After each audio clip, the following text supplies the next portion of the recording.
Olá, boa noite, sejam bem-vindos, bem-vindas e bem-vindes ao canal do YouTube do Sesc Avenida Paulista. Hoje nós finalizamos o ciclo de conversas Encontros para Transformar o Fim do Mundo, ficção científica, resistência e mudança, com um bate-papo sobre o filme Bacurau, de Kleber Mendonça Filho e Juliano Dornelles, e o livro A Quinta Estação, de N.K. Jemisin. Eu quero começar essa conversa agradecendo a presença das nossas convidadas Helena Silvestre, Maiara Barbosa e da mediadora Marina Gouveia. A curadoria de encontros para transformar o fim do mundo é do Kim Dória e a produção da Mariane Rono. Os debates anteriores do ciclo vão estar disponíveis sob demanda no nosso canal do YouTube e é possível ter mais informações sobre o ciclo no Medium do projeto. O link vai estar no chat do YouTube. Esse bate-papo tem tradução em Libras, que é realizada pela Beatriz e pela Sara, que estão aqui conosco hoje.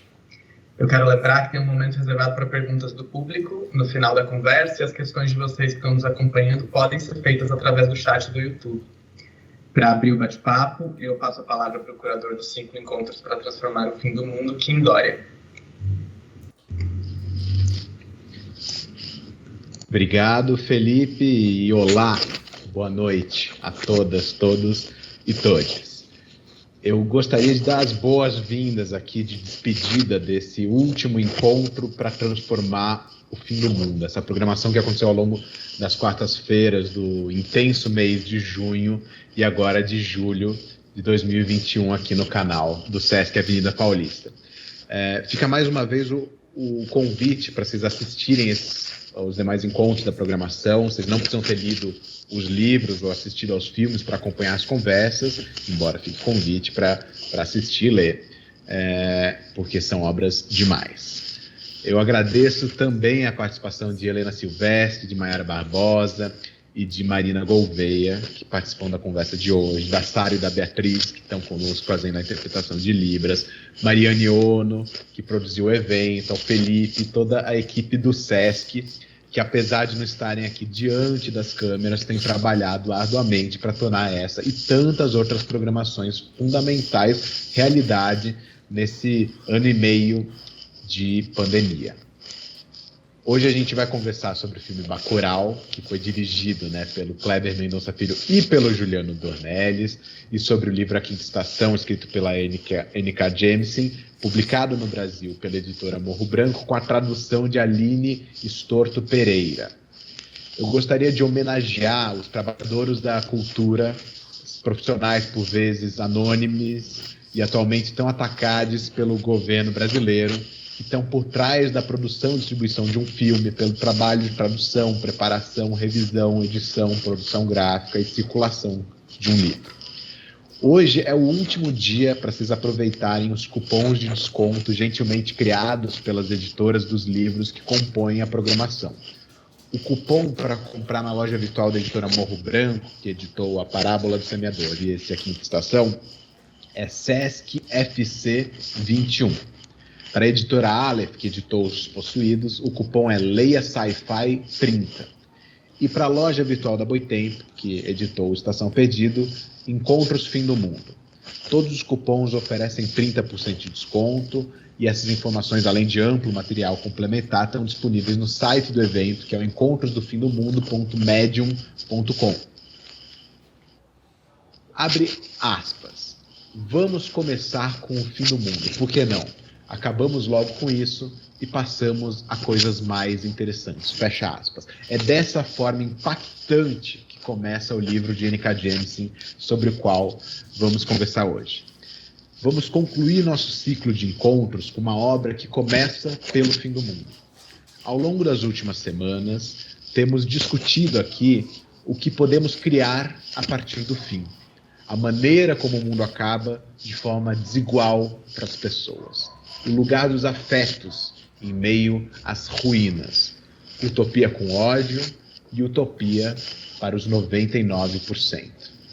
Mais adiante, a Jemisin escreve assim: isso é o que você deve lembrar. O fim de uma história é apenas o começo de outra. Afinal, isso já aconteceu antes. Pessoas morrem.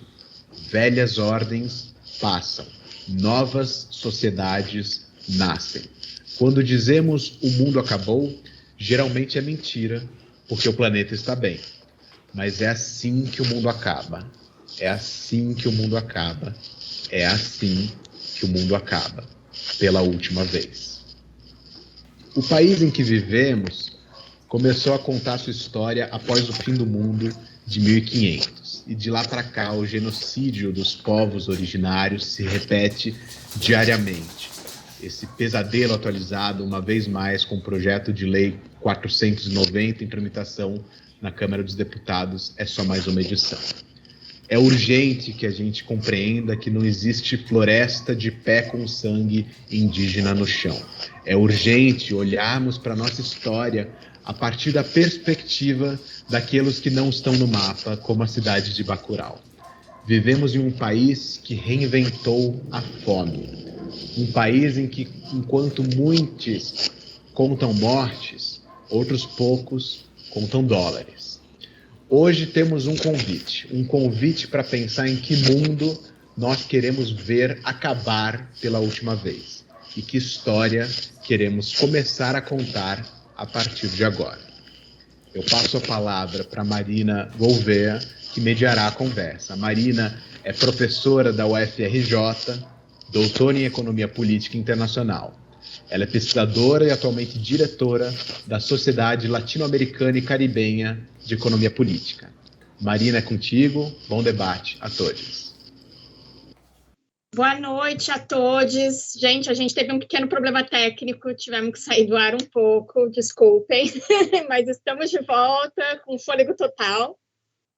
Então, queria primeiro dar muito boa noite, agradecer ao Kim pela apresentação do ciclo e do encontro de hoje, agradecer o SESC, o Kim e a Mariane pela curadoria, a equipe intérprete de Libras, esse ciclo maravilhoso, desse projeto maravilhoso, que eu imagino que todo mundo que está aqui assistindo adorou a ideia e está tão empolgada quanto a gente de estar podendo fazer parte, né?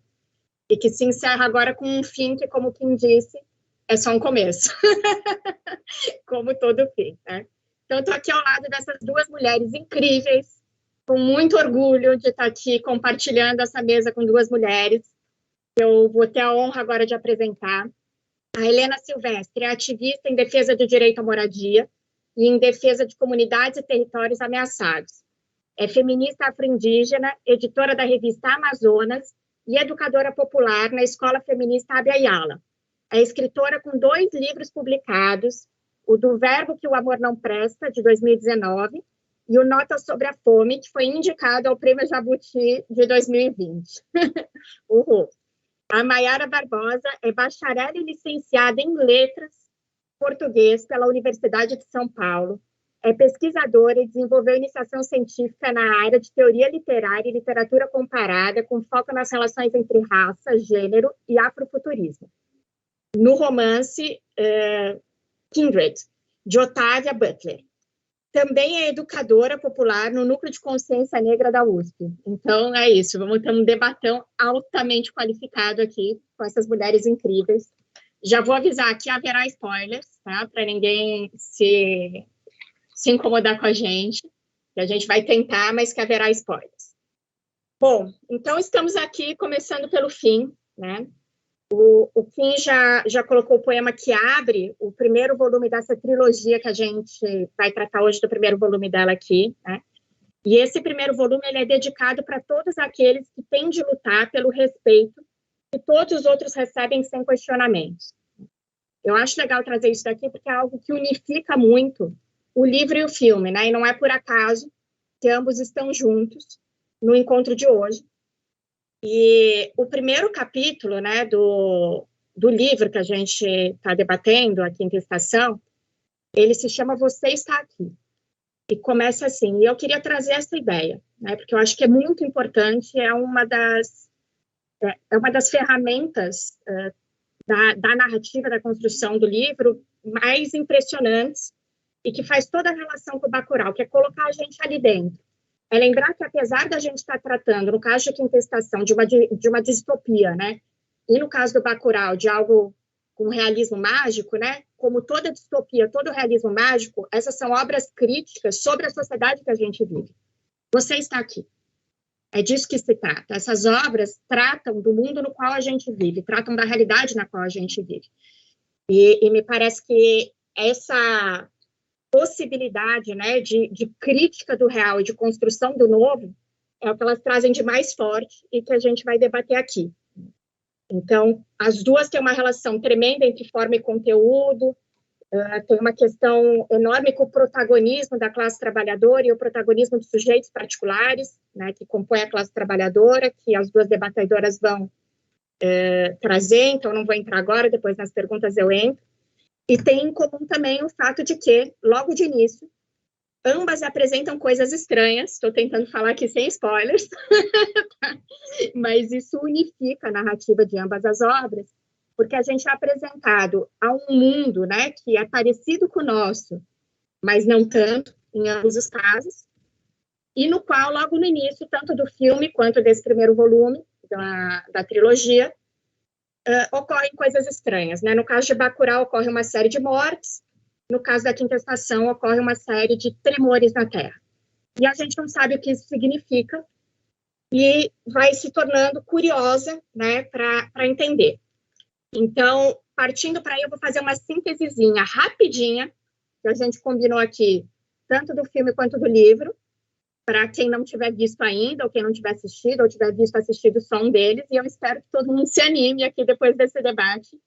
Eu li o livro para o debate, agora já li os 3 volumes, gente, eu adorei. Então, é isso. Bacurau, né, é um filme de 2019, foi vencedor, gente, agora eu não sei se foi vencedor ou se foi indicado, desculpem, de Cannes, dirigido, como quem já colocou, pelo Kleber Mendonça Filho e pelo Juliano Dornelles. Bacurau é o nome de uma ave, né, de hábitos noturnos, e é também o nome que se dá ao último ônibus que sai na madrugada do Recife, justamente por conta dessa ave nordestina. E é uma ave guerreira, né? Então, o filme reivindica isso desde o início. Ele se passa num futuro próximo, o que é uma grande sacada, numa cidadezinha no oeste do Pernambuco, que literalmente, durante o filme, a gente percebe que não aparece no mapa. Nesse futuro próximo de realismo mágico, existe um Brasil do Sul. A gente vê que a realidade política do Brasil dividiu o Brasil entre Brasil do Sul e Brasil do Norte. Então, a gente vê que é uma distopia, só que não, né? Tem muita base no que a gente vive na nossa realidade política imediata, né? E aí a gente acompanha uma moradora, né, dessa cidade, que saiu da cidade para trabalhar em alguma outra cidade maior que a gente não sabe qual é, indo visitar a família dela, a gente descobre que é para um funeral e que está acontecendo uma série de mortes nessa cidadezinha e não sabemos, então, o que está acontecendo. Por hora é isso que eu vou dizer, né? E as companheiras de fala aqui vão contar mais sobre o filme. Então, é um filme que se fundamenta grandemente na questão da identidade, nessa vida que surge a partir da morte e na força coletiva daquele vilarejo comum, né, que é o que eu queria trazer desde aqui, a questão da luta, né? A trilogia também traz muito fortemente essa questão da luta, né? A trilogia é composta por 3 volumes, o primeiro é esse que a gente está debatendo aqui, a Quinta Estação, aí vem o Portão do Obelisco e o Céu de Pedra. A Nora Jameson, que é a escritora dessa trilogia, é uma mulher negra, estadunidense, genial. Ela tem várias outras obras também, que eu estou louca para ler, né? E ela foi a primeira pessoa negra a ganhar o Prêmio Hugo e a ganhar 3 vezes seguidas o Prêmio Hugo pelos 3 livros dessa trilogia, né? Então, é uma obra bastante premiada e que merece incrivelmente ser, né? Bom, essa obra, né, ela se passa na Terra, no nosso planeta, mas é uma Terra um pouco diferente, e é uma Terra na qual estão ocorrendo esses tremores, que a gente também no início não sabe o que significam, e não sabemos se estamos no futuro ou no passado em relação à nossa época, mas existe apenas um continente, que se chama quietude, né, de aquietamento. E nesse apenas um continente, nós temos todos esses tremores, né, e logo de início, a gente é apresentado a uma série de eventos terríveis que vão acontecendo paralelamente e chamam a atenção de quem está lendo. E desde o início a gente é apresentado a isso como parte da história, porque a história começa dizendo, como eu já coloquei, você está aqui. É uma trilogia, né, que trata profundamente de raça, sexualidade, gênero, né, trata da escravização, inclusive o direito à família, que é negado às populações escravizadas, trata da relação entre história e leis. Todas as personagens principais são femininas. Isso é muito raro em romances, ainda mais em romances que chegam a ser best-sellers como esse. Né? Todas as personagens principais são femininas e são racializadas de maneira subalternizada na sociedade em que vivem. E nesse planeta, então, Terra, um grande continente, a gente, desde o início, acompanha a tentativa de sobrevivência da população desse continente a algo que eu também vou deixar minhas companheiras descreverem melhor, que é denominado como uma quinta estação. Então, eles têm as 4 estações normais e, de vez em quando, tem também uma quinta estação, que é um evento catastrófico. Então, eu vou ler aqui, só para não dar spoiler demais, tá?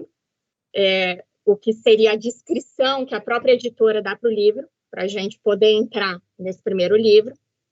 É assim que o mundo termina, pela última vez. 3 coisas terríveis acontecem em um único dia. Essun, que é a personagem principal, volta para casa e descobre que seu marido assassinou brutalmente o próprio filho e sequestrou sua filha. Sanzi, que é o império que domina todo esse continente único da quietude, naquele momento. Né? Então, Sanzi, o poderoso império cujas inovações têm sido o fundamento da civilização por mais de 1000 anos, colapsa frente à destruição da sua maior cidade pelas mãos de um homem louco e vingativo.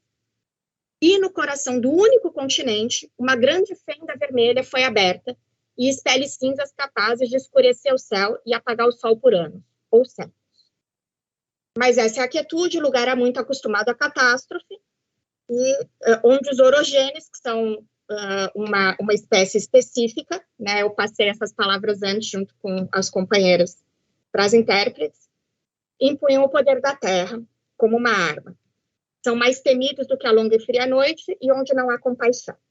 Então é isso. Estão abertos os trabalhos, está aberto o debate, né? E depois a gente vai ter uma dinâmica aqui agora, então, da fala da Helena e da fala da Maiara. E aí eu espero que a gente faça algo bem participativo, que todo mundo pergunte. Gente, não se acanhem. Vamos perguntar, aproveitar as nossas convidadas maravilhosas. Eu também estou aqui cheia de perguntas e comentários. Bora lá. Então, desculpa, a gente começa pela Helena? Pode ser?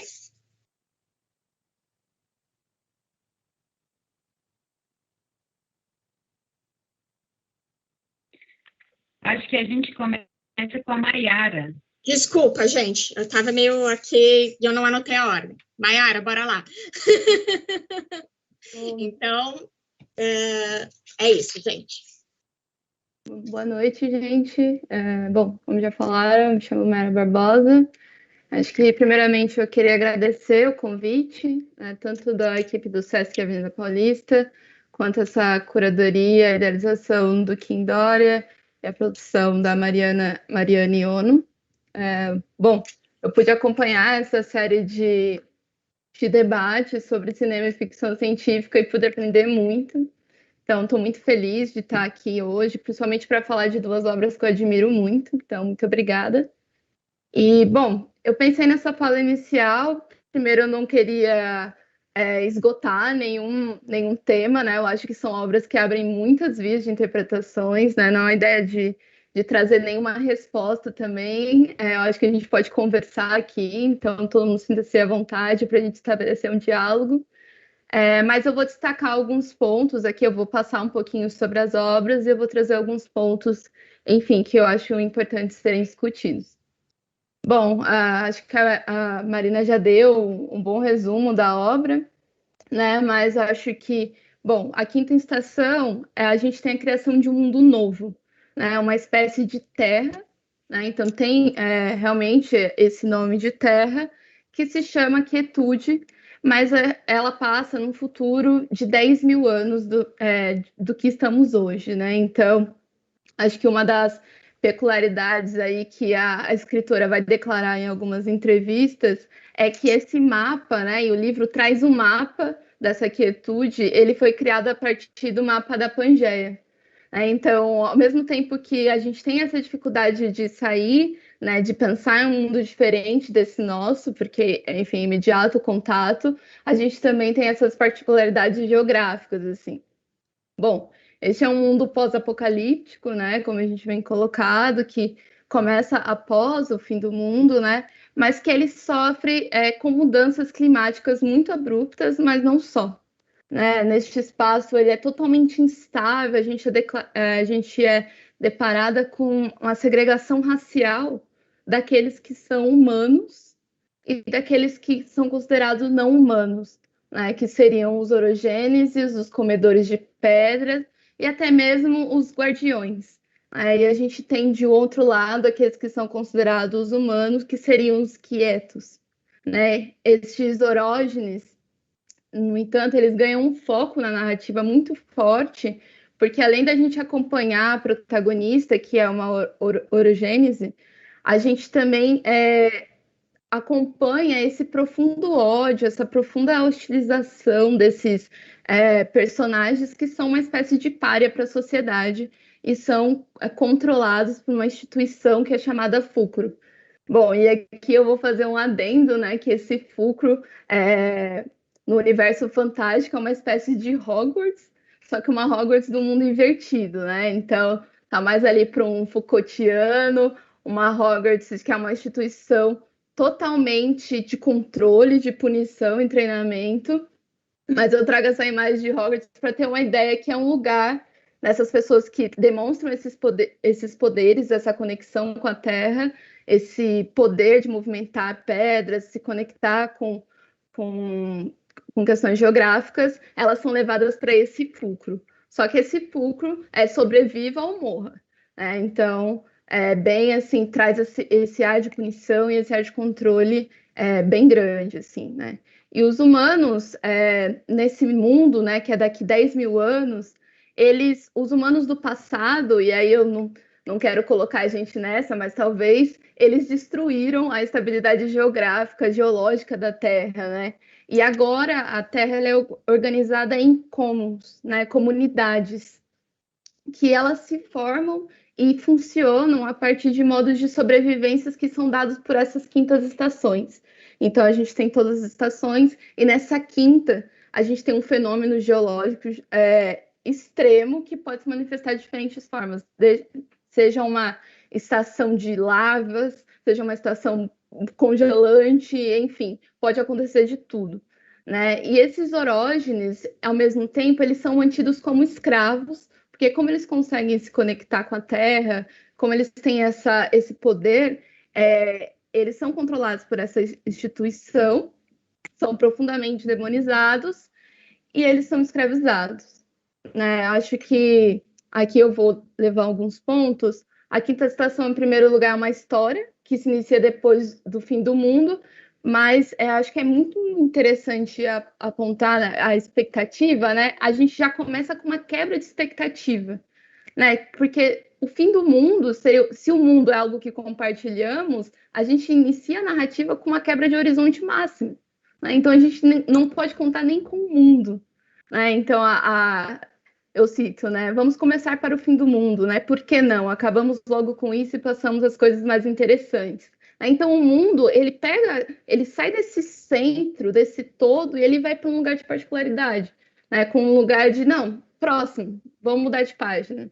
Né? E, enfim, são muitas as possibilidades de leituras que esse romance oferece, né? Inclusive, como a Marina falou aqui, você lê o primeiro, você não consegue parar até chegar no último, porque, enfim, eu sou famosa tentando convencer as pessoas a lerem, espero que hoje a gente consiga converter alguns leitores aqui, Mas acho que tem muitas formas de ler esse romance, mas inclusive ele pode ser lido desde um romance socioclimático, né, que vai tratar sobre essas mudanças do tempo, mas também como um romance que vai trabalhar sobre sistemas de repressões, sobre racismo, opressão racial, mas também um livro sobre busca. Né? Eu acho que um outro ponto que não pode deixar de ser tratado no livro é o foco narrativo, que é tão especial, eu acho que é o que mais prende. Né? A gente inicia a narrativa acompanhando a personagem, a Essun, né, que é uma mãe, que ela acaba de vivenciar a perda de um filho. Né? Então, ela tem um filho assassinado pelo marido, e essa personagem, a gente vai acompanhar essa busca dela atrás desse marido, e atrás dessa... Ela tem também uma filha mais velha que sobreviveu. Né? Então, a gente tem esse luto, inicia com essa imagem de luto, e daí a gente também tem mais duas protagonistas centrais, que é a Damaya, que é uma criança orogênese, e ela é resgatada pelo Fulcro, né? Então, resgatada entre aspas, ela não tem muita escolha, ou é isso, ou é a morte, o linchamento social. E a gente tem a Sienite, que é uma orogênese imperial de 4 anéis. Então, nessa instituição, as pessoas que sobrevivem, né, os orogêneses que sobrevivem, eles vão ganhando anéis que mostram o controle e a capacidade, o poder que eles têm sobre as rochas, a forma mesmo que eles têm de se conectar. Então, a Sienite é uma orogênese de 4 anéis, e ela vai junto em uma missão com Alabaster, que é um orogênese de 10 anéis, né? Então, você pensa, 10 vezes, né? 10 anéis. E ela está destinada a fazer essa missão com ele, tanto para cumprir uma ação do Fulcro, tanto para procriar. E acho que aqui eu trago esse verbo aqui para a gente pensar um pouco o que seria esse procriar, né? Tá nessa esfera animal. Bom, acho que a existência dessas 3 personagens vivendo momentos diferentes da vida, elas se relacionam diretamente com esse mundo quebrado, né? Esse mundo da quietude, esse mundo da quinta estação. E a gente vai acompanhando, e daí eu peço desculpas, porque eu vou trazer alguns spoilers para comentar aqui hoje, como a narradora vai construir a fragmentação desses personagens para também conectar e trazer uma possibilidade de empatia e conexão com toda essa violência, com toda essa vivência. Né? Então, a gente tem mulheres negras de diferentes idades que a gente vai acompanhando ao longo da narrativa. E daí aqui eu vou citar uma parte, né? Quando dizemos o mundo acabou, geralmente é mentira, porque o planeta está bem, mas é assim que o mundo acaba. E eu acho que com essa parte, eu acho que a gente consegue conectar um pouquinho com Bacurau, né? Que também traz essa perspectiva do fim do mundo, né? Parece um fim de mundo, né? A gente fala, caramba, onde está Bacurau, né? Bacurau que vem nesse cinema de gênero, conversando ali com a ficção especulativa, mas também com faroeste, com aventura, com horror também, e vai contar a história de uma cidade fictícia no interior de Pernambuco, no oeste de Pernambuco, né, como é colocado no filme, de um lugar extremamente isolado, chamado Bacurau. Né? E vai contar principalmente a história de uma comunidade. Eu vou destacando esses pontos aqui, porque eu acho que involuntariamente a gente vai conectando com as duas narrativas. Então, é um lugar que está isolado, mas ao mesmo tempo começa a acontecer uma série de assassinatos. E essa comunidade se une. Né? Acho que é um diferencial muito valioso aqui, que a gente não tem, enfim, não tem tido a oportunidade de contar. Bom, daí o filme, ele começa com a música, né, não identificada, com a voz maravilhosa da Gal Costa, e a gente vai acompanhando a imagem de um satélite que vai focando numa terra, né, vai focando América Latina, Brasil, Bacurau. E enquanto isso, a Gal Costa está contando, eu vou fazer um iê romântico, um anticomputador sentimental, eu vou fazer uma canção de amor para gravar no disco voador. E a gente vai entrando, né, nessa narrativa que já é antecipada com aquela tela preta e depois a imagem do satélite. e daí a gente tem um caminhão-pipa passando, e acho que isso já antecipa um pouco o que Bacurau é trazer, né?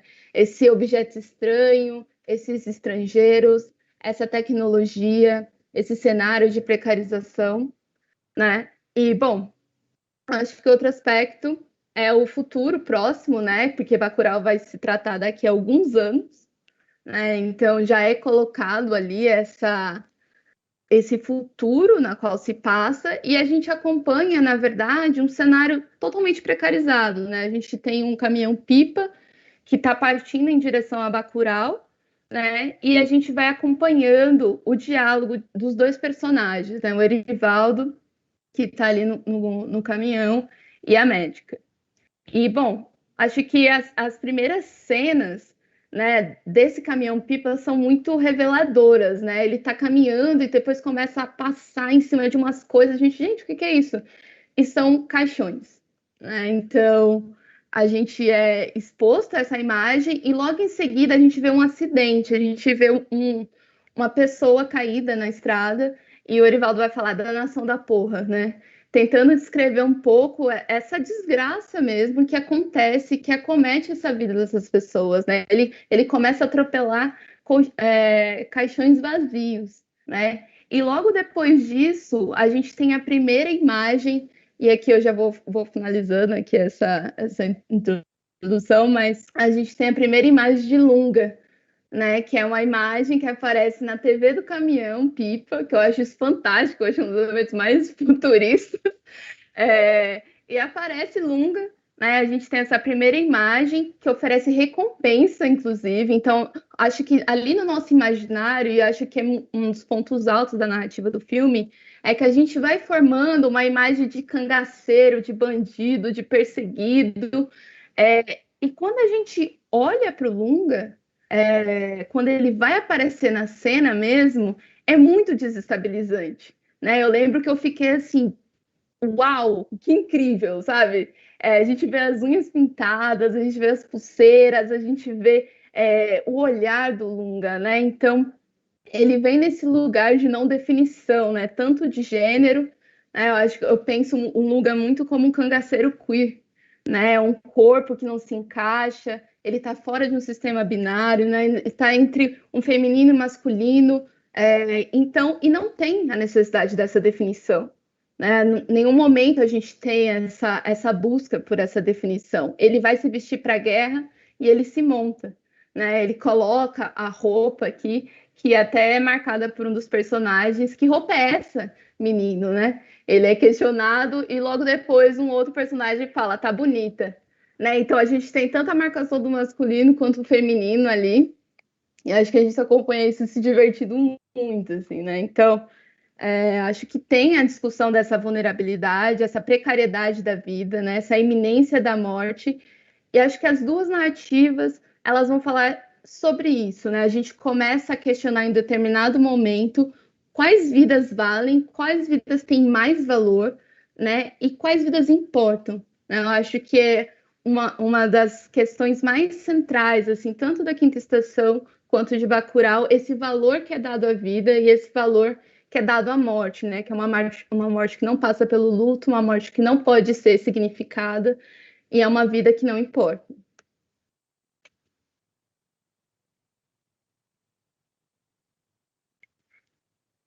Gente, agradecer demais a Maiara, fantástica, e passar agora a palavra para a Helena, e obrigada, Maiara, também te agradecer pessoalmente também por ter corrigido ali a minha informação de que a gente não sabe se está no futuro ou no passado, devidamente corrigida. Obrigada. Então, agora a gente passa a palavra à Helena.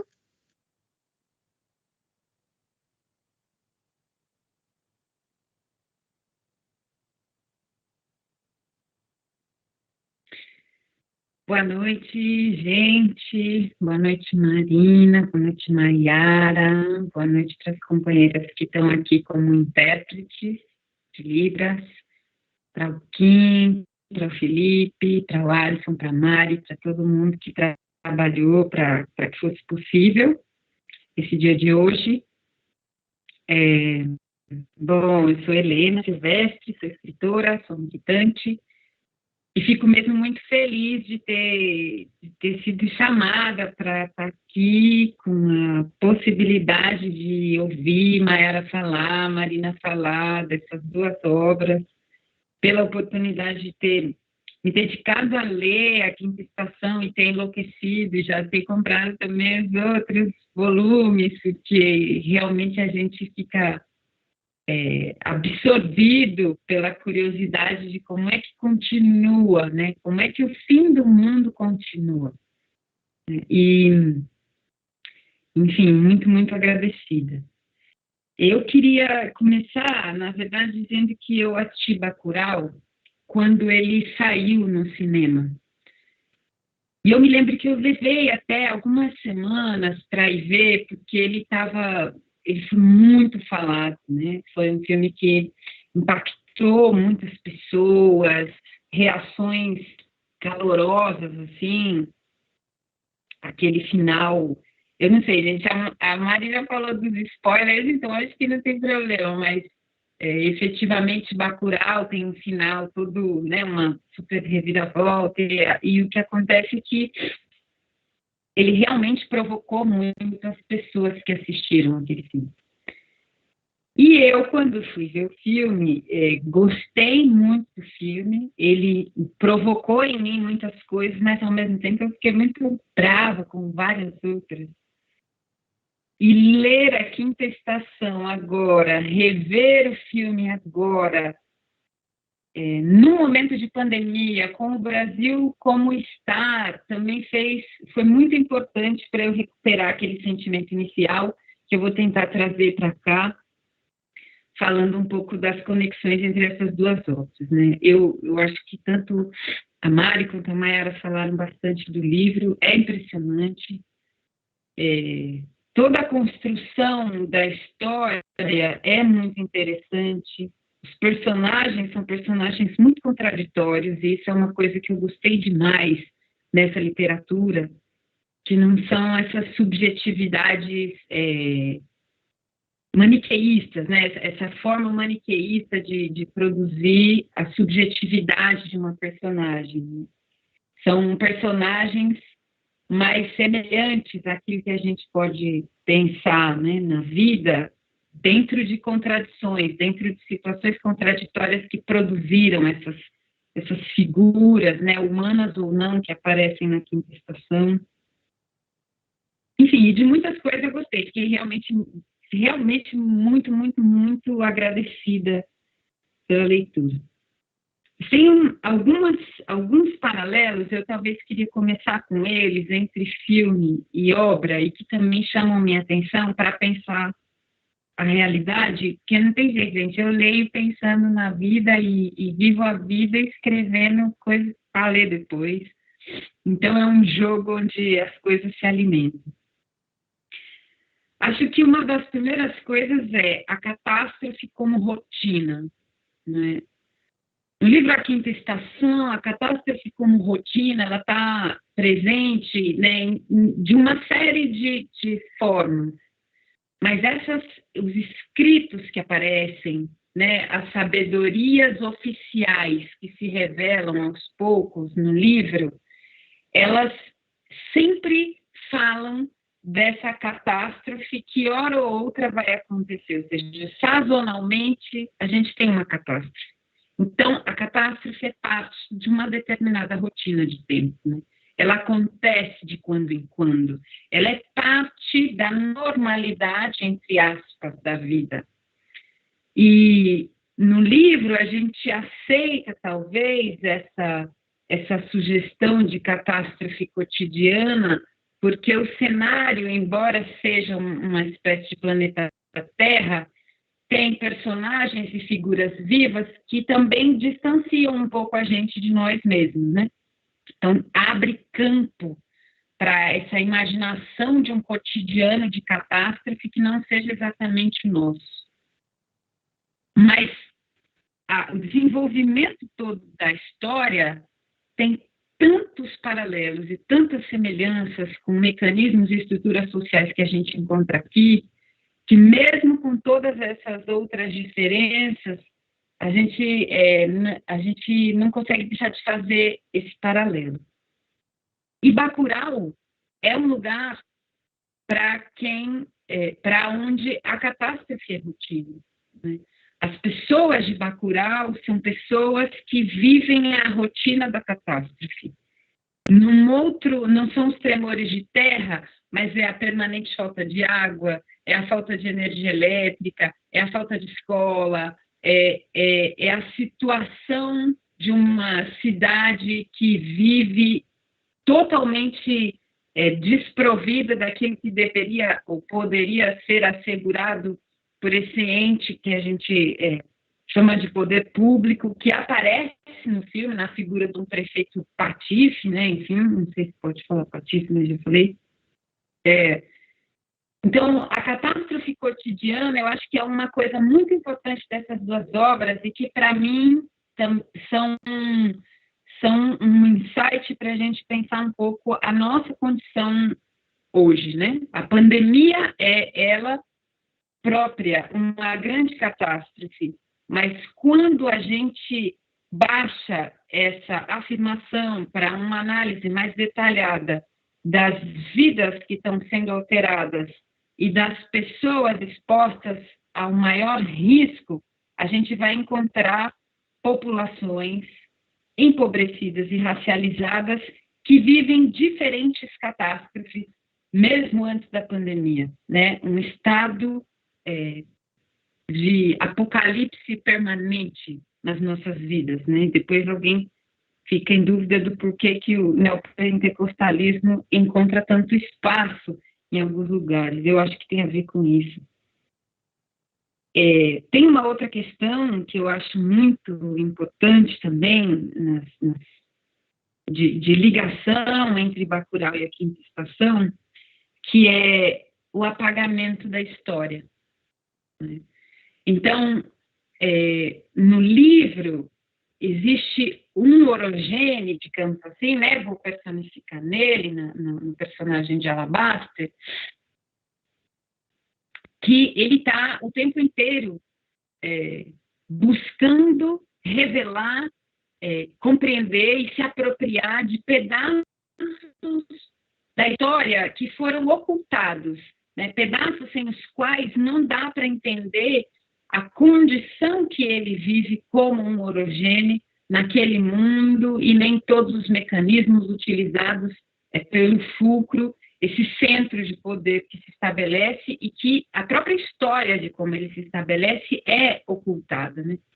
E em Bacurau também, de alguma forma, a ideia de apagamento do mapa, para mim, é uma ponte direta com esse apagamento da história, porque no Quinta Estação também tem muitos mapas, né? E isso é super interessante para quem for ler o livro, também está aqui junto com a Mayara no corpo, para todo mundo ler.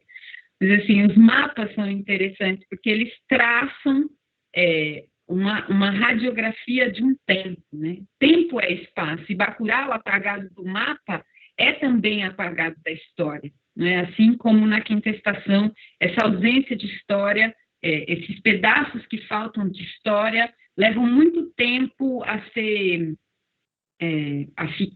evidenciar, permitindo que a gente entenda também o desenho de algumas estruturas sociais que estão no livro, como, por exemplo, o fulcro e essa metrópole, né, e essas relações que estão colocadas entre os lugares, as cidades, enfim. Puxando isso um pouco, eu também queria falar da ameaça de extinção, né? Tem um momento em Bacurau que eu acho fantástico e maravilhoso, que é quando os paulistas, vamos dizer assim, chegam no boteco e vão perguntar o que é Bacurau, e alguém fala que Bacurau é um pássaro, né? E a pessoa repete a informação de alguma forma diminuindo o que ela significa, e falando assim, é um passarinho. Não, não é um passarinho, não é pequeno, é um pássaro. E eles são da noite, e ele é perigoso, e a Paulista diz, ele está extinto. E a moça local de Bacurau, assim, dizem que está extinto, mas aqui tem muito. E isso eu acho fantástico para a gente pensar os mundos invisibilizados que convivem conosco aqui mesmo, do nosso lado, porque Bacurau é super longe, mas Bacurau também é a periferia de São Paulo, que fica 6 horas sem energia elétrica, inclusive esse um dos motivos pelos quais a gente não conseguiu fazer essa live no momento em que a gente tinha se preparado para fazer na outra semana. Então, esse apagamento da história, essa ameaça permanente de extinção a essas pessoas que são apagadas, desmaterializadas quase com o apagamento dessa história, é uma realidade em Bacurau e é uma realidade também na Quinta Estação, né? Eu acho uma outra coisa muito interessante, eu estou aqui com minha colinha, viu? Meu livro está aqui, então estou mostrando para vocês. E eu queria pegar uma nota, eu estou tentando não dar muito spoiler, mas tem algumas passagens muito interessantes. Essa é uma passagem do final, que eu não vou contextualizar para não dar o spoiler total, mas é uma afirmação numa conversa entre dois orogênios. E um diz assim: foi nesse momento que começaram a nos chamar de raça inferior. Recuperar a história, os pedaços de história que faltam na Quinta Estação, vai permitir que a gente enxergue um cenário onde a violência colonial se coloca nesse mundo, que não é o nosso, mas produzindo, a partir dos mesmos mecanismos que a gente encontra no nosso, e produzindo efeitos terríveis, assim como também no nosso. E a racialização decorrente, né, da colonização. Então, buscando a história, que isso se evidencia, que se evidencia o momento em que se construiu essa ideia de inferioridade das raças, ou essa ideia de que aquelas figuras viventes, chamadas orogênes, precisam estar controladas porque são ameaçadoras, porque são perigosas, porque têm poderes que eles não devem estar sob o seu próprio controle, mas sob o controle de um poder centralizado que os disciplina, né, que os molda quase. E em Bacurau é também voltando a recompor a história que aquele lugar constitui resistência. Essa é uma imagem, para mim, fundamental do Bacurau, que é justamente a imagem do museu. A imagem do museu é no museu, é na história, é nesse cangaço ancestral que residem as armas. É aí que a gente se monta, né? É aí que a gente encontra os instrumentos e as explicações para constituir uma contra-realidade. Eu falei contra-realidade porque a gente justamente teve hoje uma live sobre o livro da Judith Butler, e ela fala de contra-realismo nesse filme, A Força da Não-Violência.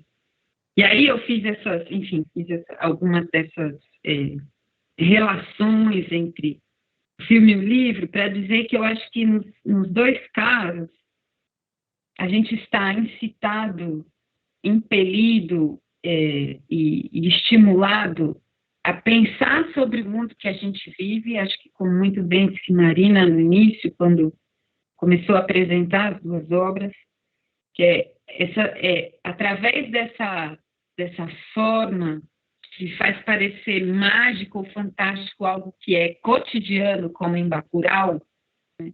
A gente olha aqueles acontecimentos e parece que são realmente, não sei, paranormais, algo assim, mas efetivamente esse é o cotidiano de muita gente, porque o mundo não é o Sudeste, o Brasil não é São Paulo, né? Então, a gente, essas obras evidenciam traços grotescos do mundo em que a gente vive, né? A Quinta Estação faz isso de uma outra maneira, né? ela cria uma sociedade espelhada onde a gente consegue ver coisas nossas e perceber a crueldade que elas implicam. Agora, além disso, e aí eu acho que a Quinta Estação tem uma coisa que pegou o meu coração e me amarrou, e é com isso que eu termino, a gente tem que ter a possibilidade e a capacidade de imaginar. Né? Imaginar o fim do mundo, imaginar novos mundos possíveis, imaginar outros arranjos entre a vida, entre as diferenças, né? Da maia é levada para o fulcro, porque é diferente e precisa ser disciplinada. Tem uma força que não pode estar livre, precisa estar disciplinada. E Lunga também está lá longe, né? Um pouco como a diferença posta no exílio, ou a diferença na nossa sociedade sendo, de algum modo, encarcerada. Né? Então, todos esses traços são muito importantes da gente enxergar e eles ficam evidentes nas obras. Elas são riquíssimas e muito especiais em conseguir fazer isso. Mas elas também impelem a gente a imaginar o que pode ser diferente. E na Quinta Estação, quando tem um mundo em que a sua diferença simplesmente não interessa, onde famílias são constituídas, e talvez nem se deva chamar de famílias, mas estou aqui usando essa palavra para aproximar a nossa conversa com todo mundo, mas com arranjos completamente distintos e, no entanto, com possibilidades de maior realização do que os que a gente encontra dentro dessas amarras, né, racializantes. Enfim, a cilada universalizante do pensamento ocidental está questionada nessas duas obras, abrindo um buraco, um rombo na nossa cabeça para que seja espaço ocupado por imaginação daquilo que a gente pode fazer a partir do que identifica. Né? As nossas vulnerabilidades nos vinculam, ali o Orogênio olhava para o comedor de pedra como algo estranho, mas o próprio Orogênio era visto pelo quieto como um estranho. E, de repente, a gente imaginar essa possibilidade de que essas diferenças convivam de outro modo, de que as nossas vulnerabilidades e diferenças nos conectam e que é possível arranjos em que isso seja, onde existe uma convivência disso boa, é um arranjo de mundo noutros termos. E eu acho mesmo que foi por isso que eu, da militância, quando comecei a escrever, fui para a literatura, porque instigar a nossa imaginação a pensar a partir do nosso fim de mundo outros mundos possíveis é uma tarefa que todos nós temos, urgente, e que tanto Bacurau quanto a Quinta Estação ajudam a alimentar, e é por isso que outra vez eu fico muito grata de estar aqui compartilhando essas ideias que eu compartilhei com vocês e outras que a gente ainda vai trocar aqui nessa prosa.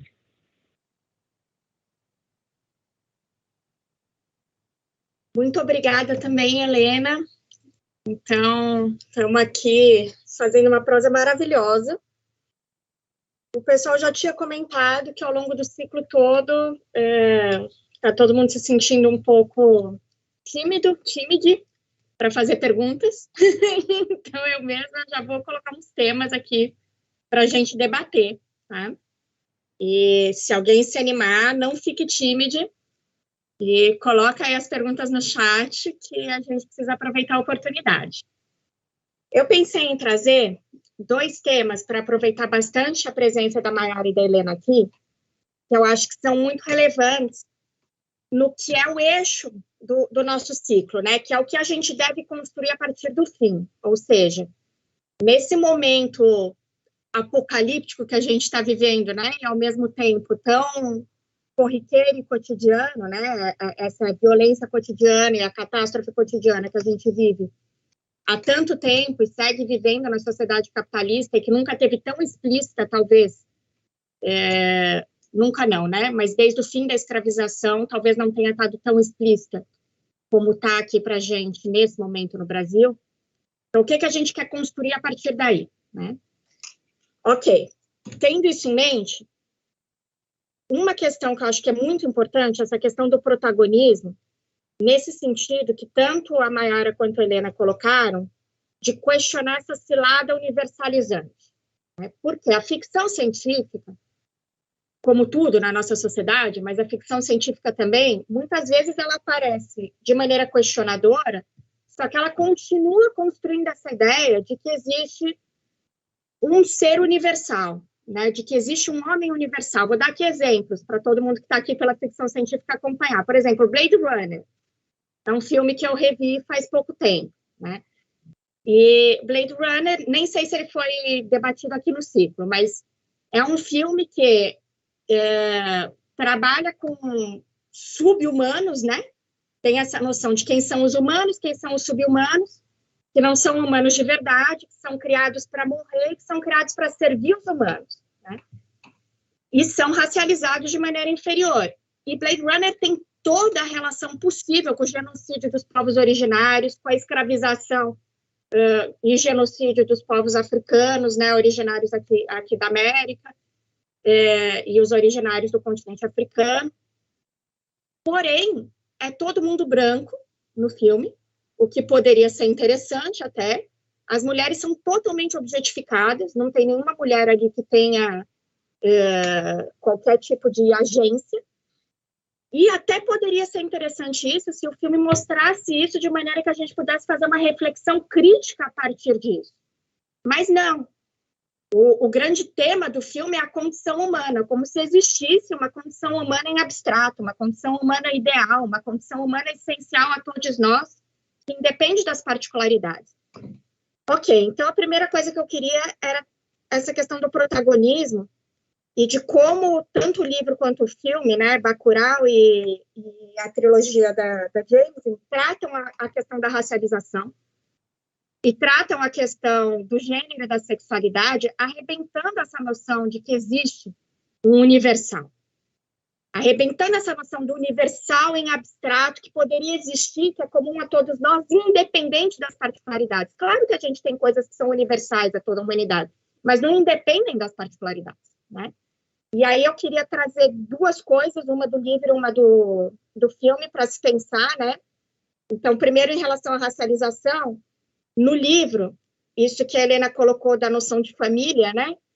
Acho que dialoga muito com a diferença entre mulheres negras e mulheres brancas na nossa sociedade, se Mayara puder falar um pouco sobre isso, porque no livro fica muito claro como é tirado das mulheres, que seriam as mulheres negras, né, tirado das mulheres racializadas subalternamente naquela sociedade, o direito de serem mães, o direito de ter uma família. Elas procriam, que é o verbo que a Mayara trouxe aqui, elas são obrigadas a procriar, os homens também, né? Toda aquela população orogênea é obrigada a procriar. Isso é muito interessante para a gente questionar, por exemplo, o feminismo liberal na nossa sociedade. E como o feminismo liberal sempre entendeu como direitos reprodutivos apenas o direito de não querer constituir uma família. Tem que reconhecer o debate histórico das mulheres negras que foram escravizadas pelo direito de ter filhos, por vontade própria. Então, acho que é um debate muito interessante que aparece aí, e a palavra roga, que é colocada no livro, no apêndice nos explicam que foi utilizada com um paralelo com niga, né, que é a maneira pejorativa pela qual a população negra foi tratada durante a escravização nos Estados Unidos e é tratada até hoje, né? Isso aparece também, eu queria pegar uma frase do Bacurau, quando, ali no momento, não vou dar tanto spoiler, tá? Mas no momento que as pessoas que a gente está entendendo que estão oprimindo aquela cidade, né? Tem duas pessoas nesse grupo que são do sul do Brasil, né? E aí tem um momento que está todo mundo sentado ali na mesa e eles olham para os estrangeiros e eles se entendem como tão brancos quanto os alemães e os estadunidenses e dizem, a gente é como vocês. E o alemão ou o estadunidense, eu não lembro, diz que não, né? Que não são, enfim, nem leva em consideração. E essa questão de como a racialização ela é uma construção histórica e, portanto, relacional. E quem se considera branco num país dependente nunca vai ser branco num país central, né? E como Bacurau traz isso, e traz muito fortemente uma população majoritariamente negra lutando coletivamente, né? E aí, enfim, é isso. Já falei demais sobre esse tema, mas também seria possível a gente pegar isso com a sexualidade e com a questão da não binária generificação do Lunga e com os trisais que são formados em, enfim, toda a relação diferente com a sexualidade também na trilogia. Ok, esse é um eixo. Segundo eixo que eu queria trazer, porque eu não sei se a gente vai ter tempo de fazer vários blocos, para vocês dialogarem com isso, eu preciso tomar aqui um cuidado com o sinal de Libras, a gente vai ter que fazer uma breve pausa para o ajuste, na verdade. Daí a gente volta com os problemas técnicos, então vou deixar esse segundo eixo para depois, tá? Então, para a gente ajustar aqui agora a tradução em Libras, a gente vai fazer uma breve pausa. Vou pedir para todo mundo aqui não sair, e aí a gente volta com esse tema importantíssimo e as reflexões das nossas companheiras. E depois ainda quero apresentar mais um, se der. É isso. Voltamos, então, e agora a gente passa a palavra para a Mayara, para a gente seguir aqui no nosso diálogo. Uau, pouca coisa, né, para pensar aqui. Bom, não sei nem por onde começar primeiro. Eu acho que, bom, vou começar falando da racialização. Acho que não tem como falar das duas narrativas sem pensar a racialização, né? Acho que isso é bem colocado e isso é bem declarado tanto pelos autores, né, tanto pela escritora quanto pelos diretores. E isso é bem exposto, óbvio, na narrativa visual, isso é visível para a gente, né? Mas tanto na narrativa, isso é colocado por meio da linguagem, né? A Jameson, ela vai pontuar a racialização apenas das pessoas que não são negras, né? Então, é muito interessante como isso vai colocado dentro da narrativa, mas, bom, eu acho que uma coisa bem interessante que eu fico pensando que a Quinta Estação traz essa particularidade é como o foco narrativo faz a gente ter uma experiência, uma conexão dessa racialização dessas personagens que não é comum que a gente tenha, né? E isso é claramente deixado, é uma coisa proposital que a autora faz, né? Então, ela vai colocar uma personagem, mulher negra, a Essum, que é uma mulher negra de meia idade, né? A gente não está acostumado a ter empatia, a ter conexão com esse tipo de personagem, né? Com esse tipo de mulher. Então, essa mulher é colocada no centro da narrativa, e a gente também tem uma criança negra, né? Que é a Damaya, e a gente tem a Sienite, né? Que é uma jovem mulher negra, bem-sucedida ali na sociedade do fulcro, ela faz tudo certinho, ela está acostumada a seguir as regras. E a gente vai acompanhando essas personagens nas suas diferenças, né? Elas estão vivendo fases muito distintas da vida.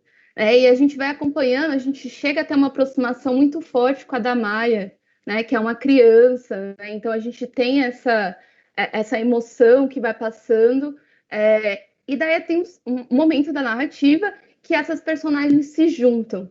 E acho que quando essas personagens se juntam, a gente tem um ganho de uma complexidade tão imenso, né, que a gente não consegue olhar para esse personagem de uma forma rasa. A gente consegue entender diferentes facetas de uma experiência de vida, e aqui a gente coloca a racialidade, porque é um fator muito importante, né? Então, é uma mulher negra que a gente está acompanhando, que tem todas essas facetas, tem todas essas... então, não tem uma tentativa de homogeneidade, não tem essa tentativa de heroísmo, né? Ela não é uma heroína, né? A Essum, quem é Essum? É a mulher que vai destruir o mundo, né? Então, eu acho muito interessante, e eu vou trazer uns dados aqui para a gente pensar essa racialidade, que a N.K. Jemisin, ela vai falar que um dos aspectos que ela vai construir essa personagem vai ser pela Margaret Garner, que é o caso de uma escravizada, né? A gente tem uma slave narrative com esse caso, que foi o caso que inspirou a escrita de Amada, da Toni Morrison, né? O grande romance Amada, que parte dessa notícia que foi colocada, né? Essa narrativa de escravizados, dessa mulher chamada Margaret Garner, que fugiu tentou fugir de uma plantation, né, de uma fazenda, com seus filhos, e ela é pega. E naquele momento que ela é pega, ela decide matar os seus filhos, ela tenta matar os seus filhos, porque ela entende que a escravidão seria pior do que a morte. E a N.K. Jemisin, ela vai recuperar esse dado também, e ela traz isso nessa personagem central, que é a Essun. Então, a gente está acompanhando o momento da vida dessa personagem, e eu acho que aqui eu vou comentar um pouquinho da sexualidade, né? Eu acho que as duas obras, elas quebram muito com a ideia de gênero, de sexualidade binária, padrão, patriarcal, enfim, todos esses aspectos repressores, né? Então, a gente tem uma personagem que vive num trisal, né? Então, a gente tem um personagem bissexual, a gente tem personagens transexuais. Isso é maravilhoso, isso enriquece muito a narrativa, né? Então, ela está vivendo um verdadeiro paraíso, né?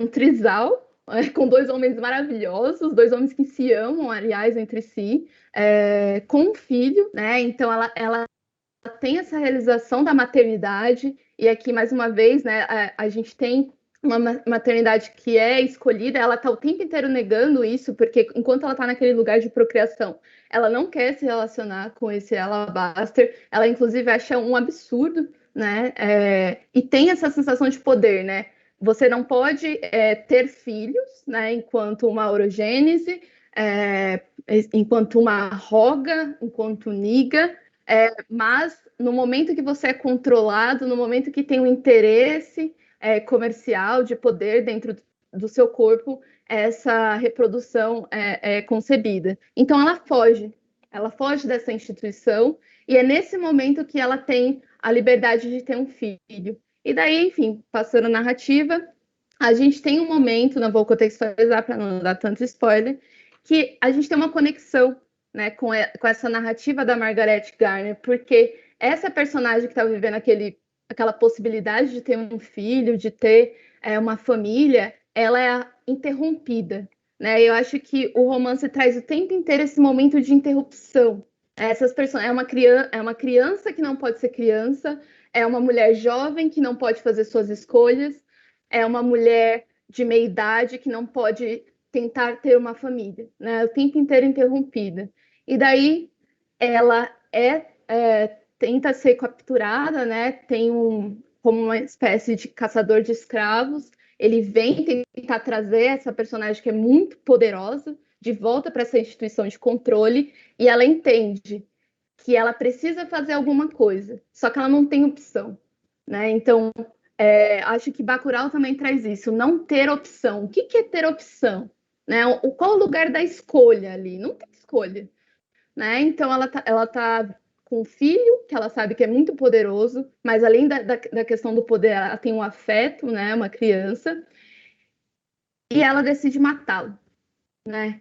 Então, tem todo esse aspecto da dor que atravessa a narrativa, e a gente traz esse episódio da Margaret Garner que mata o seu próprio filho para não submetê-lo à escravidão. E quando ela faz isso, o mundo acaba, né? Então, eu acho que aí a gente tem uma metaforização muito forte, né? Porque são diversas narrativas que vão pensar o fim do mundo, narrativas apocalípticas, bíblicas, socioclimáticas, históricas, políticas, a ficção científica na literatura está pensando esse fim do mundo, mas a gente tem uma concepção do fim do mundo que passa pelo luto, pela experiência da perda, né? Então, eu acho que é impossível a gente não pensar no Brasil, né? Eu acho que eu não consigo nem elencar o total de nomes de mulheres negras que só nos últimos 2 anos perderam tantas crianças que foram assassinadas pela polícia, né? Eu acho que Bacurau também vai trazer isso, o assassinato daquela criança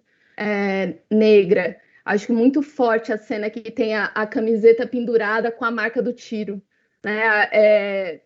Enfim, deixa até arrepiada, assim, porque as duas narrativas vão se conectar por essa perda do filho, né? Então, tem essa dimensão da maternidade que é interrompida o tempo inteiro. Acho que, Marina, você comentou muito bem, né? Enquanto as mulheres brancas estavam lutando pelo poder do voto, por possibilidade de emancipação, né? A Angela Davis vai colocar ali em Mulher, Raça e Classe, que ele perguntava onde estavam as mulheres negras, e as mulheres negras falam, estamos lutando pela sobrevivência, né? Estão matando os nossos homens, não podemos ter os nossos filhos, não podemos ter uma família, né? Então tem essa separação que é colocada pela raça, né? As mulheres negras estão ali, elas sempre estiveram ali, mas qual é esse lugar de visibilidade que é dado a elas, né? E bem, o forasteiro, eu acho muito interessante, você falou das pessoas brancas do Sul, e daí eu falei, caramba, qual que é o nome desse pessoal, né? Porque eu não conseguia lembrar. Eu vi o filme, gente, qual que é o nome deles? E realmente eles não têm nome, o nome deles são forasteiros, né? Que marca um pouco, assim, esse lugar, né? De que é esse indivíduo que quer fazer parte, mas está sempre, né? Tá sempre colocado ali como um estranho, né? Então ele quer ser tanto parte daquele outro que ele deixa de ser parte de si mesmo, dessa comunidade, né? O tempo inteiro está marcado isso. Enfim, são vários pontos para se falar aqui. Eu acho que a gente tem assunto para o resto da noite, mas também quero ouvir a Helena. Gente, depois dessa fala, eu só tenho a fazer um coraçãozinho aqui e passar a palavra para a Helena.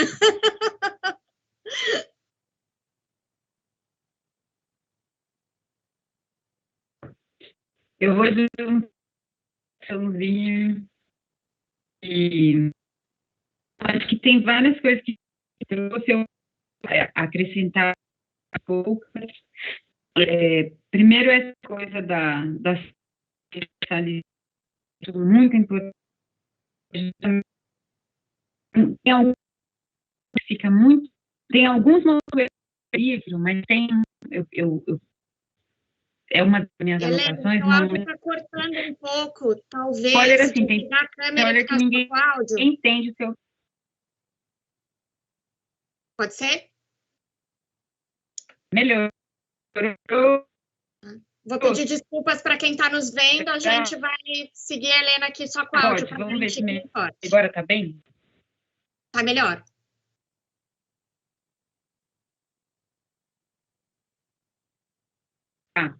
Tá melhor? Eu vou seguir.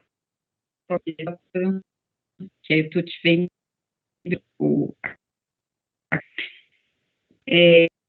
Indo direto à questão da Mari sobre protagonismo. Acho que a gente tem espaço para muita imaginação, né? E as pessoas criarem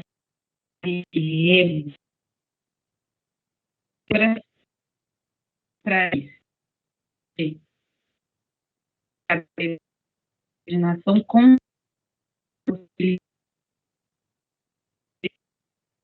protagonismo, histórias, que o protagonismo este mundo novo, novas possibilidades. A quinta estação já é feito, né? Já é um protagonismo. Helena, desculpa te interromper de novo. Ele é um protagonismo. Ele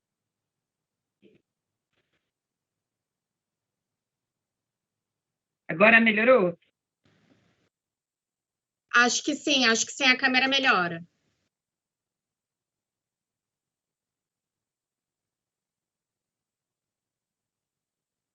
Sim, a câmera depois. Os protagonistas. A racialização, a questão de gênero, sexualidade, que tem esses marcadores. A gente tem o problema evidentemente, a questão do raciocínio também, a questão de tá com muita força nessas personagens trans, personagens não binárias, personagens que rompem justamente o binarismo da heterossexualidade, né? Como a sexualidade ela está arranjada de modo diverso, como aquele que a atração e o patriarcado estabeleceu. Então, é isso. Gente, os nossos problemas técnicos são exatamente a expressão do que a gente está debatendo aqui, né? Então, pedimos desculpas, que realmente não existe um ser humano em abstrato, né? Universal, as particularidades existem, e na periferia de São Paulo, a conexão cai. Então, vamos passar aqui e voltar para a Helena, que estava falando sobre sexualidade em Bacurau, e vamos ver se a gente consegue. Helena, por favor, desliga a sua câmera, fica só com o áudio. Gente, vou continuar.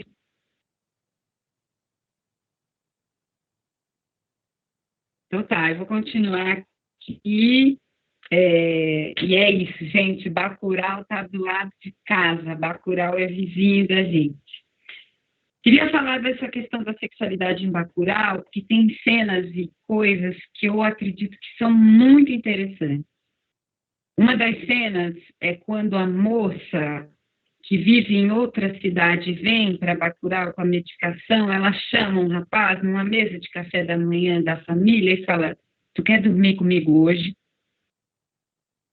A sexualidade, ela integra a vida das pessoas, ela não está abolida, ocultada, ela não está a todo momento sendo de algum modo escamoteada, ela está ali presente, na mesa, né? A irmã mais nova ouve, o pai ouve, então é um arranjo. Bacurau, mesmo sendo um lugar, digamos assim, entre aspas, real, é de um realismo fantástico, porque permite que esses diferentes arranjos em relação à sexualidade, a uma livre sexualidade, a uma sexualidade um pouco mais livre, né, ao gênero, né, a gente romper com esse encarceramento também da heteronormatização, essas coisas são parte da vida em Bacurau. E essas coisas também se encontram com a quinta estação, nesse outro modelo de família, nessa outra possibilidade. E tanto num cenário quanto no outro, o sexo é parte, ele é integrado, ele faz parte da vida, e ele é integrado dessa maneira, né, ao cotidiano. Ele não é moralizado, ele não é como a gente vê e vive na nossa sociedade.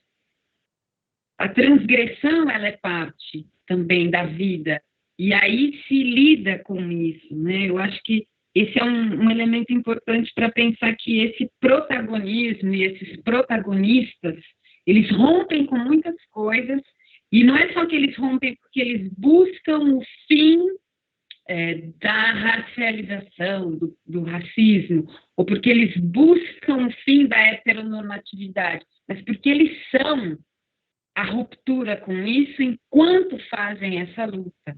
Então, as lutas feitas, e é também o modo de fazer, que é realizado de modo distinto, porque é protagonizado por personagens que encarnam com a própria vida e no próprio corpo essas rupturas. E eu acho que isso é realmente muito interessante para pensar também quem são os protagonistas, né? Quem são os protagonistas, as protagonistas, ex-protagonistas do mundo novo que a gente quer construir, já que a gente está diante de uma encruzilhada de fim do mundo aqui com a pandemia, né? É quem não tem lugar no mundo, é quem não encontra lugar para si e seu corpo com suas marcas no mundo, que mais pressionado está a produzir um mundo novo, né? Onde eles se encaixam, onde elas se encaixam, onde essas vidas desses corpos possam estar, possam ser. E é por isso que a gente fala tanto que as lutas, muitas vezes, no fim das contas, são realmente por existir, né? E eu queria também falar uma última coisa sobre essa questão dos protagonistas, que, enfim, eu tenho cabeça também de escritora, né, gente? Então, a minha mente, ela viaja, mas eu acho que tem uma coisa coletiva nos dois em relação ao poder que a gente tem de transformar essas realidades que estão ruindo em realidades novas, nascedoras. Em Bacurau, as pessoas que habitam aquele lugar, elas partilham de um psicotrópico que permite que elas estejam comunitariamente digamos assim, atravessando uma mudança no seu estado de consciência. Então, é como se houvesse uma chave em que a força de um indivíduo se conecta a uma subjetividade coletiva através daquele psicotrópico que coloca todo mundo numa mesma frequência, digamos assim, uma frequência coletiva, que ela é mobilizada para atravessar o luto, que é como a gente encontra no início com aquele velório, e ela também é mobilizada para resistir e para sobreviver, como a gente vê com a preparação para o enfrentamento, enfim, que acontece. E na quinta estação, tanto orogênes quanto comedores de pedra se conectam com forças não humanas, né? Com a terra, com as pedras, com os obeliscos, com uma certa ancestralidade das coisas vivas para além da humanidade, mas que guarda também uma força que compartilha essa rede, conectando esses poderes também com foco em transformar as coisas, né? E eu acho que aí, nesse momento, esses protagonistas, eles que são, sobretudo no Quinta Estação, construídos algumas vezes como figuras individuais, digamos assim, expressando grandes segmentos desse mundo, dessa sociedade que existe nesse mundo, mas nesse momento acho que existe uma sinergia coletiva de que aquilo que vive e está oprimido, humano ou não, se conecta de muitas maneiras para impulsionar a força de transformação e de produção de um mundo novo. E eu acho que isso, de alguma forma, também se relaciona com quem são esses protagonistas ou com como a gente pode encarar protagonismo diante do fim do mundo. É isso.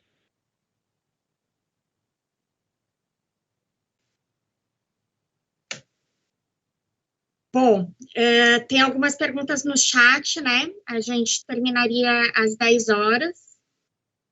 Se puderem me passar aqui as perguntas do chat. Enquanto isso, eu vou já encaminhando a nossa pergunta final. E aí eu vou pedir tanto para a Mayara quanto para a Helena que, por favor, juntem as respostas a essa pergunta final que tem estado presente em todos os ciclos. E os meus próprios comentários que eu queria mandar, eu vou fazer na pergunta final, porque na final eu também falo, então é nóis. A gente tem aqui a pergunta da Cecília, que também queria ouvir sobre os incômodos da Helena com Bacurau e queria aproveitar para perguntar sobre possíveis analogias do filme com nossa vida não ficcional, quanto às possibilidades de auto-organização. Aí a Milena está perguntando, queria saber o que a Mayara gosta mais na Quinta Estação. Difícil de escolher, hein? É isso, né? Então, se vocês puderem fazer colocações sobre essas perguntas do público, por favor. E a gente tem encerrado todos os encontros com a seguinte reflexão, né? Que se vocês puderem já juntar por conta do tempo as respostas, a reflexão sobre o que nós devemos construir a partir do fim. Então, é isso, essa pergunta, o que devemos construir a partir do fim? E fazer algumas sugestões, por favor, de obras de ficção científica que moram no coração de vocês. Aí, nessa parte, eu vou falar um pouco também, e eu faço as considerações que eu queria, e aí a gente passa para o fim. Então, Mayara e Helena, talvez como você está funcionando bem o áudio agora, talvez começar com você, para a gente garantir, né, desligar a câmera e você fala agora que a gente estava dando bom. Pode ser?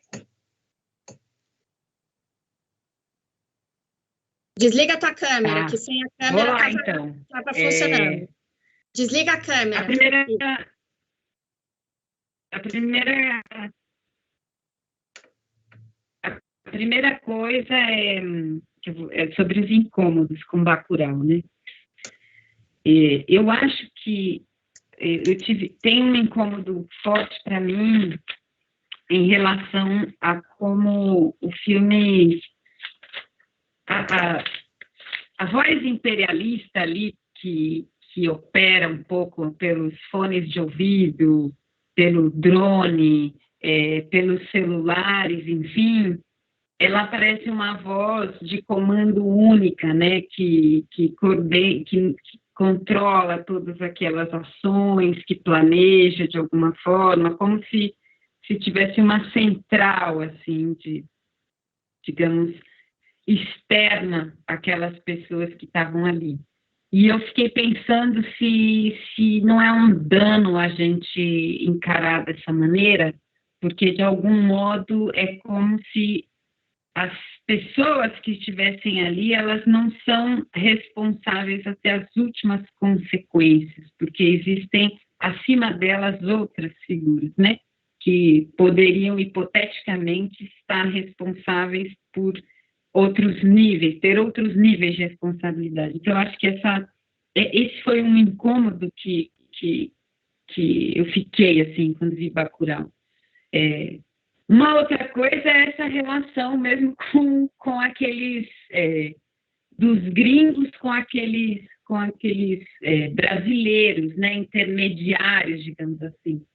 Eu acho que tem uma coisa um pouco ingênua demais naqueles dois personagens que aparecem como intermediários, que se eles são uma metáfora do que é a nossa, digamos assim, burguesia nacional, a nossa elite vendida e tudo mais, eu acho que essa ingenuidade precisa sair das personagens, porque não tem nada de ingênuo, né? Então, essas são duas coisas que me causaram incômodo, assim, importante quando eu vi o filme. E a coisa da violência. Porque eu acho que tem uma questão que eu vivi para ver as pessoas assistirem Tropa de Elite e aplaudirem uma cena de sufocamento, né? E essa celebração da violência. E em Bacurau, eu vi também haver, de certa forma, uma celebração da violência, mas o que me deixou brava não é questionar aquela violência, o que me deixou brava foi pensar, as pessoas que estão celebrando essa violência, esse vídeo, essa virada de jogo, elas realmente celebram a violência quando ela acontece como revide nas ruas no Brasil?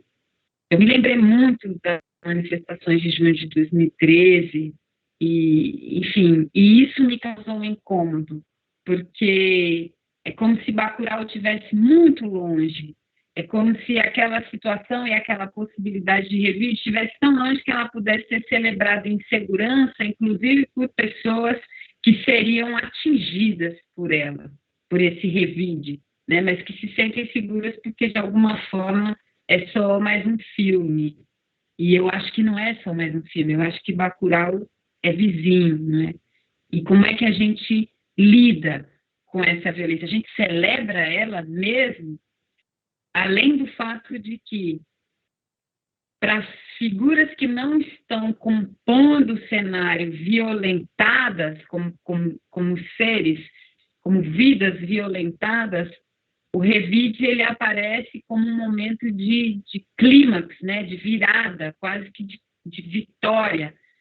Mas, para nós, sujeitos e sujeitas que temos sido violentados há tanto tempo, a violência, mesmo quando vem como revide, ela também tem seu preço, né? Um preço nas subjetividades que são produzidas com a violência como um constitutivo muito forte. Assim.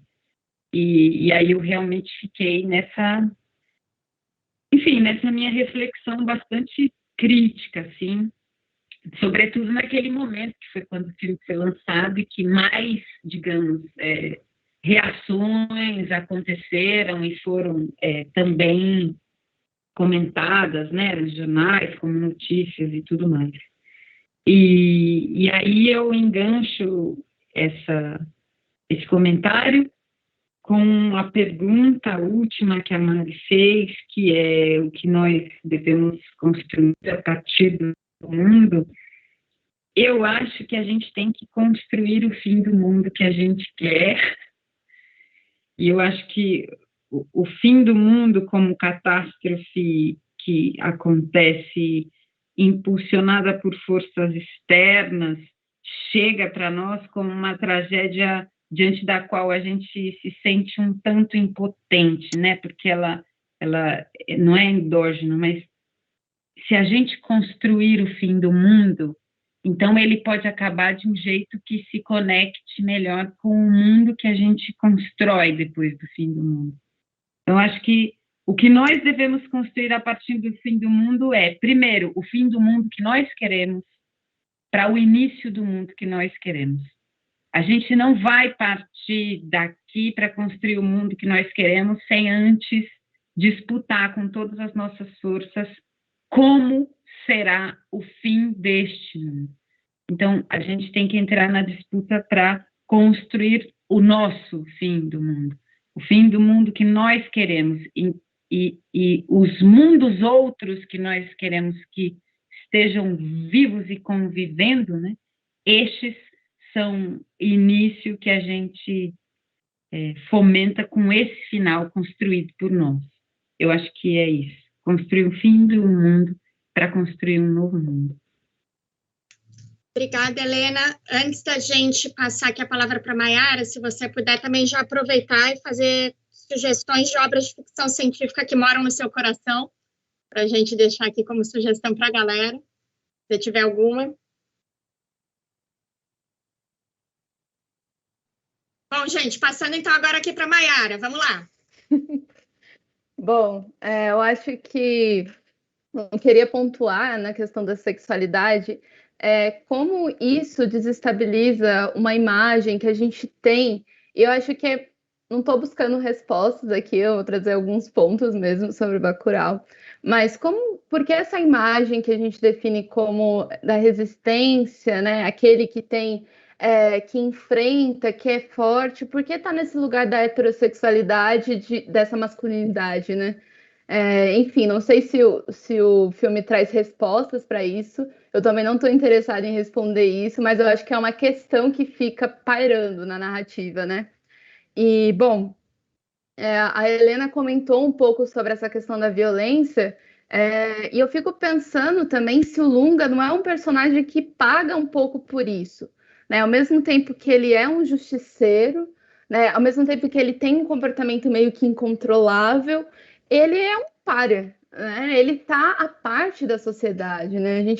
Primeiro contato que a gente vai ter com o Lunga, ele tá morra, né? E ele desce, ele vai falar eu tô que nem a bicha do Che Guevara passando fome, né? Então, é uma frase meio que a gente fica, ok, sabe? Mas também faz a gente pensar um pouco, né? Esse personagem que tá ali numa posição de guerreiro, indo atrás da falta de água, tá o tempo inteiro zelando por essas pessoas da comunidade de Bacurau, ao mesmo tempo que ele é recebido no momento que eles precisam identificar esses assassinatos, ele também está numa posição meio que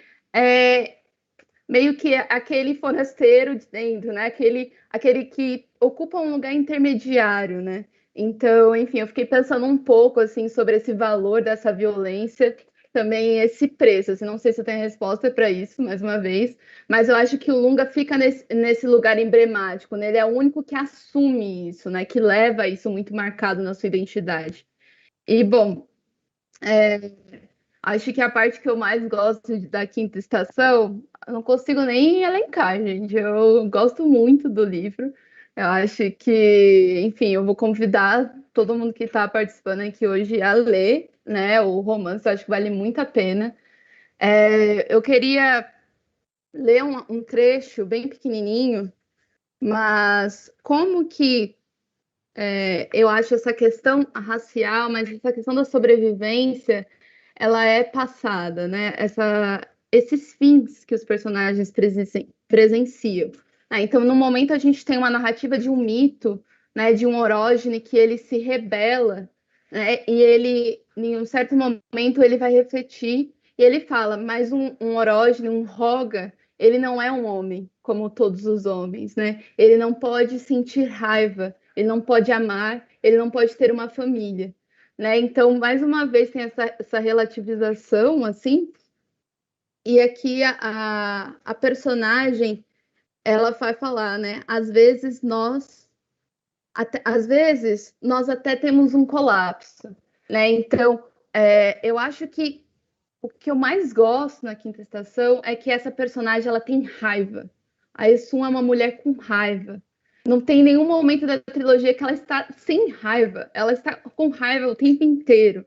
Sabe? É uma raiva constitutiva, é uma raiva que passa por todas as violências, negações, interrupções e fragmentações que essa personagem passou, né? E é uma raiva justificada e é uma raiva dada. Não é uma personagem fácil de ser gostada, né? Porque você, num primeiro momento, e acho que esse é um dos ganhos, a narrativa vai questionar qual que é o nosso lugar de empatia. A gente consegue sentir empatia por uma mulher raivosa, né?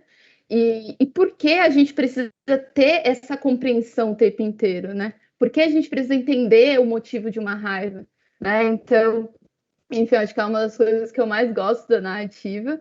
E acho que, para finalizar, sobre o que a gente pode constituir a partir do mundo, eu acho que, bom, acho que, em primeiro lugar, a gente tem que pensar o que é mundo, né? O que seria fim também, acho que são duas coisas que ficam muito claras depois de experienciar essas duas narrativas, né? O que é o fim, o que é o mundo, né? Mas também eu penso, e acho que tanto o Bacurau e a Quinta Estação me ajudam a pensar isso, que a única forma está na comunidade, né? E não é uma comunidade que é idealizada, né? Não é uma comunidade, eu acho que uma parte da Quinta Estação que não deu para comentar, mas a gente tem as quintas estações, a gente tem esses apocalipses, então as pessoas precisam se adaptar, elas formam comunidades, só que nenhuma dessas comunidades é formada por rogas, né? Até um certo momento da narrativa, que a personagem principal ela vai se juntar a outros rogas, a outros Orógenes. E eu acho que ali a gente tem uma visão de quilombo, né? Uma visão de aquilombamento. E é tão poderoso isso, né? Eu acho que uma das possibilidades assim que eu penso é que o que a gente pode construir a partir do fim é um mundo no qual a vida negra seja possível, né? Eu não acredito que o mundo de hoje seja um mundo impossível para a vida negra, mas eu não acho que seja um mundo ideal, não acho que seja um mundo que a gente precisa o tempo inteiro estar afirmando a nossa existência, né? O tempo inteiro estar provando a possibilidade de estar ali. Eu acho que o mundo a partir do fim é um mundo que a gente tenha futuro, que pessoas negras, famílias negras, comunidades possam compartilhar de um futuro. E aqui eu também trago também minha posição quanto LGBT, e daí eu pego um pouquinho da Tatiana Nascimento, e daí pego o Bacurau, pego a Quinta Estação e penso que a única alternativa é o aquilombamento, né? É um quilombo queer, é um quilombo LGBT, é um quilombo que a força da comunidade seja a base de tudo. Gostei muito da palavra. Mayara, quais são suas sugestões de ficção científica? Bom, eu não vou deixar de sair daqui sem sugerir Octavia Butler, né? Eu acho que a Quinta Estação, tanto a N.K. Jemisin quanto a Octavia Butler em Kindred, elas vão ocupar espaços muito importantes na minha formação enquanto ficção científica. E, enfim, fico aqui a recomendação da obra das duas autoras, em especial Kindred e A Parábola do Semeador, que já foi tratada aqui. Beleza, obrigada. Bom, o pessoal da organização me passou aqui essa última pergunta, eu também respondo, então vou ser breve aqui, sobre o que devemos construir a partir do fim e sugestões de obras de ficção, né? De maneira muito sintética, para mim, o que a gente deve construir a partir do fim é revolução. No sentido esse que o livro reivindica, né, de que todo fim é um novo começo, e o velho precisa ser destruído para que o novo surja, embora o novo sempre surja também do velho. E acho que aí entram todas as contradições, né, sobre essa questão da violência que a gente estava debatendo, né? Eu queria pegar o sentido do que a Mayara disse, de que só existe uma sociedade na qual vidas negras sejam possíveis, na qual a gente não tenha pessoas morrendo de fome, na qual a gente não tenha tanta gente enriquecendo em cima do trabalho e da exploração de outras pessoas, a partir do aquilombamento, a partir da comunidade, a partir do coletivo, né? E era um pouco essa questão. Eu considero o Bacurau um dos melhores filmes que eu já vi, eu adoro. Vou fazer até um jabá aqui, eu participei de um podcast sobre o Bacurau há bastante tempo, quando lançou lá o Revolu Show, fica o jabá para quem quiser ver. E, enfim, essa questão da coletividade, né? E que, na verdade, a gente tem um sujeito aí do livro que, apesar de estar focado em personagens específicos, e acho que isso seria um tema para a gente debater, né? Que são personagens extraordinários, mas apesar de estar focado em personagens específicos, esse sujeito é um povo, e no Bacurau, o sujeito, né? Qual é o personagem principal do filme? É o vilarejo.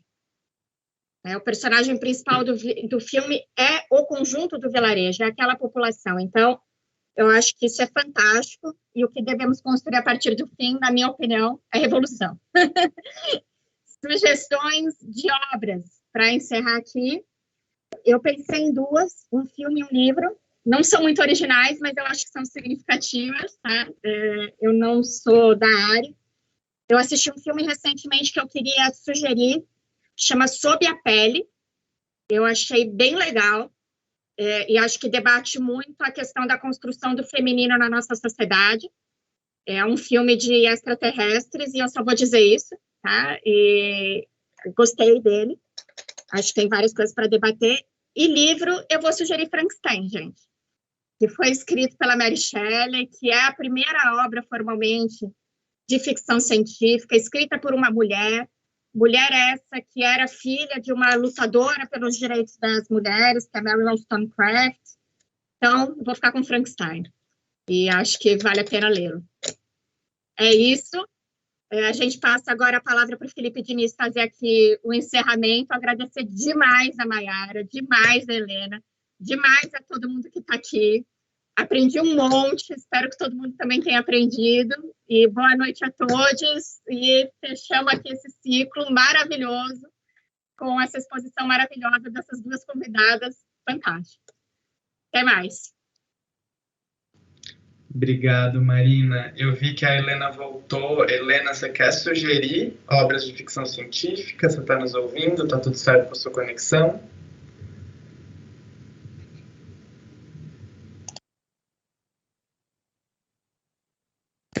Gente, a minha conexão é uma ficção científica daquelas. Mas eu acho que Os Despossuídos é um livro maravilhoso, e acho que todos os livros que foram tratados aqui nesse ciclo são livros muito interessantes. Eu passei a ler também o que eu não conhecia para me aproximar, mas eu realmente acho que Os Despossuídos é um livro que a gente precisava todo mundo ler também, porque ele também bota a cabeça da gente para ficar formiguenta, como deve ser. Obrigado, Helena. Gente, muito obrigado. Em nome do Sesc Avenida Paulista, eu quero agradecer a presença das nossas convidadas, a Helena Silvestre, a Mayara Barbosa e a Marina Gouveia, assim como das intérpretes de Libras, a Sara e a Beatriz. E eu aproveito para agradecer também o Kim Dória, que foi curador do ciclo Encontros para Transformar o Fim do Mundo, Ficção Científica, Resistência e Mudança, e a Mariane Ono, que fez a produção. Hoje é o último encontro, enfim, e todos esses conteúdos vão estar disponíveis no nosso YouTube. Voltem, reassistam. Quero agradecer muito a vocês que nos acompanharam hoje, apesar de todas as dificuldades técnicas, resistiram e estão aqui com a gente, encerrando esse ciclo de maneira tão bonita. E quero fazer um agradecimento especial à nossa equipe técnica, ao Aldo, da técnica do Sesc, que ficou aqui nos bastidores hoje, tornando possível essa conversa, apesar de todas as nossas dificuldades. Obrigado, Aldo, obrigado ao Alisson também, que estão aqui com a gente. Boa noite para todo mundo, até uma próxima oportunidade.